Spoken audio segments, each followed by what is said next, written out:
안녕하세요 여러분. 오늘은 9번째 시간으로 전통적인 동아시아 외교 질서였던 조공 책봉 관계 형성에 대해서 같이 공부해보는 시간을 가지겠습니다. 자, 그럼 시작하겠습니다. 자, 우리가 그 조공 책봉 체제를 알기 위해서는 그 이전에 있었던 중국 주나라의 봉건 제도에 대해서 살펴볼 필요가 있습니다. 사실 조공 책봉 체제는 중국 주나라 봉건 제도에서 시작이 되거든요. 예전에 한번 배웠었죠? 주나라의 천자는 중국 땅이 워낙 넓었기 때문에 모든 지역을 자신이 직접 다스리기 어려웠다고.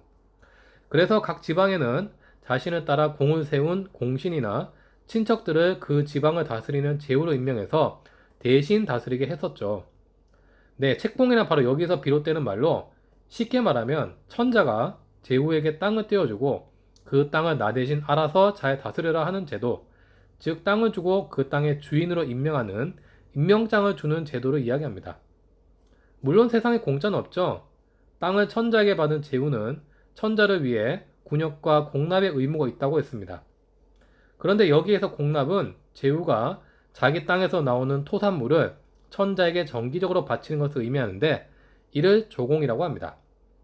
사실 이 조공 책봉 제도는 중국 내부에서만 이루어지던 제도였습니다.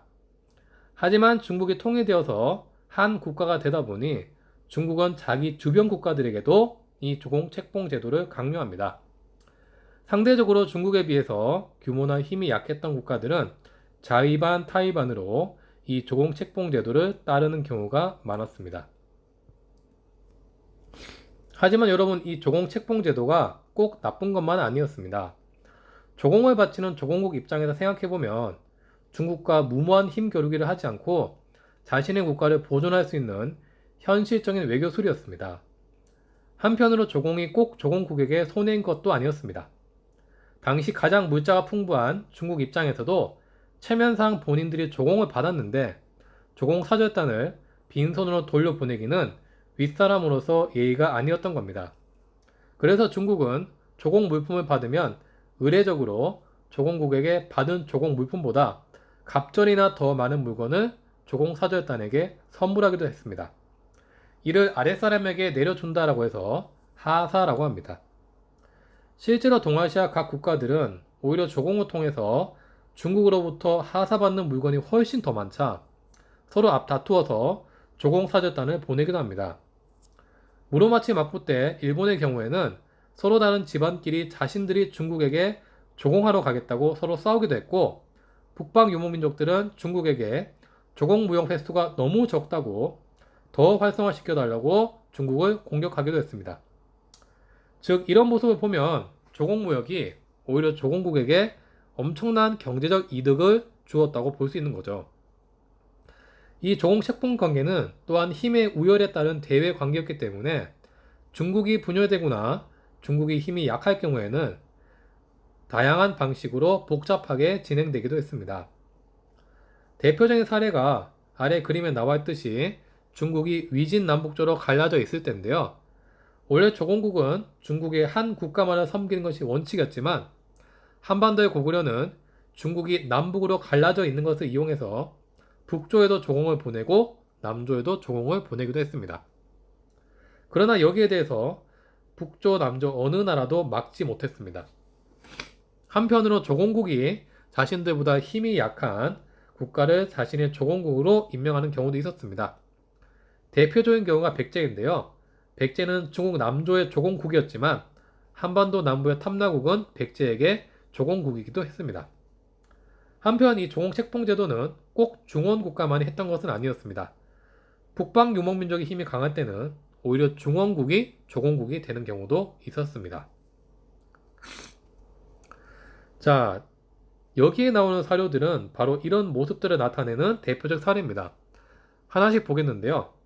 자, 고구려는 481년 사신을 보내서 남제에 공물을 바쳤고 북위에도 사신을 보냈다. 그러나 고구려 세력이 강성해서 통제받지 않았다 하는 것이 나와 있죠. 네, 이거는 보면 고구려가 당시 북조와 남조 모두에게 조공을 바쳤다는 것을 이야기하는데요. 여기에 대해서 고구려는 아무런 제재를 받지 않았다는 것이 특징이죠. 자, 두 번째 살펴보겠습니다. 하늘이 세운 흉노 대선우는 한 황제에게 문안 하오니 친성관계로 돌아가고자 하오. 황제의 의향을 알 수 없는지라 사신과 함께 낙타 한 마리, 술에 끄는 말 8마리를 드리는 바이오 라고 되어 있습니다.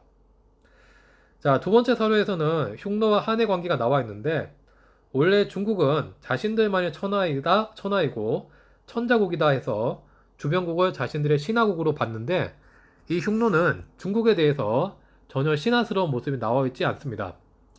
오히려 한의 황제에게 자신들의 국가가 하늘이 세운 국가라고 이야기하면서 대등한 관계를 주장하는 점도 이채롭습니다. 자, 세 번째 사료 보겠습니다. 추모왕은 천재의 아들이고 그 어머니는 하백의 딸이다. 18살에 영락태왕이라 일렀는데 백제와 신라는 예부터 송민으로 조공을 바쳐왔다라고 되어 있습니다. 네, 이건 광개토 대항 릉비에 나와 있는 그 내용인데요. 이 내용을 보면은 중국의 조공국인 고구려가 백제와 신라를 자신들의 조공국으로 삼는 모습이 나와 있습니다. 마지막 사료 보겠습니다. 북주의 조정은, 여기서 말한 북주는 중국의 북조에 있었던 국가 중 하나입니다. 북주의 조정은 가한에게 매년 10만 필의 비단을 보냈고 북제 역시 물자를 지원하였다. 북제 역시 북조에 있었던 국가 중 하나입니다. 이 두 나라가 지금 보면 중원국인들을 불구하고 지금 돌궐의 가한에게 조공을 바치고 있는 모습이 나와 있죠. 당시의 그 상황을 보면은 그 화북 지방의 중국이 북주와 북제로 갈라져 있다 보니까 서로 그 돌궐과의 관계를 돈독히 하기 위해서 눈치를 보면서 북방 유목민족인 돌궐에게 조공하는 모습이 나와 있습니다.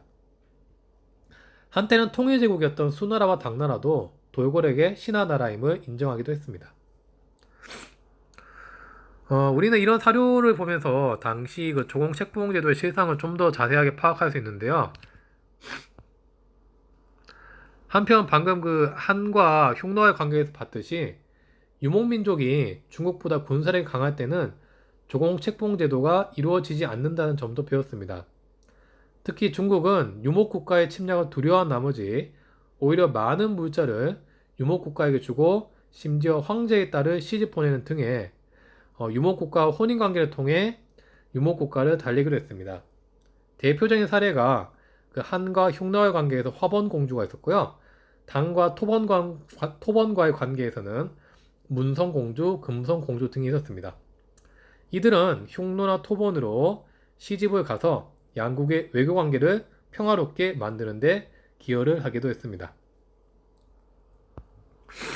동아시아 각국은 자신들의 힘이 강성해질 때는 중국의 황제가 자신을 천자라고 칭하는 것처럼 스스로를 위대한 존재로 칭하기도 했는데요. 먼저 고구려는 천손 사상이 있었습니다. 이는 자신들이 하늘의 손자다라는 것으로 하늘에서 내려온 사람이다 라는 자신감을 표현한 사상이었다 볼 수 있죠. 발해는 한국 역사에서는 드물게 연호를 썼던 국가인데요. 원래 연호라는 것은 동양에서 연도를 표기하는 말로 천하를 관장하는 중국 황제만이 쓸 수 있는 것인데 발해가 이를 썼다는 것은 자신들의 국가 또한 중국과 대등한 입장에서 독자적인 천하관을 가지고 있다는 것을 나타냅니다. 7세기가 되면 일본 역시 자신들을 한껏 추켜 세웠는데요.